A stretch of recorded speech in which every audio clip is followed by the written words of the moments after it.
morning! Ayan po, nag-marinate po ako ng pork chop. Marinate natin ng 30 minutes para mas malasa. At ito naman yung ating gugulay. Ayan po, may sayote. Ito rin po aking pangsahog.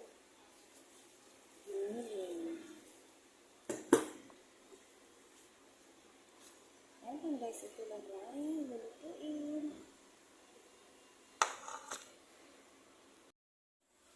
Hello guys, ayan po, nag-marinate tayo ng pork chop. Marinate natin ng 30 minutes para mas malasa at malinamnam. At mayroon din po akong gulay. Ayan po, ayan. Ito din ang ating pangsahog.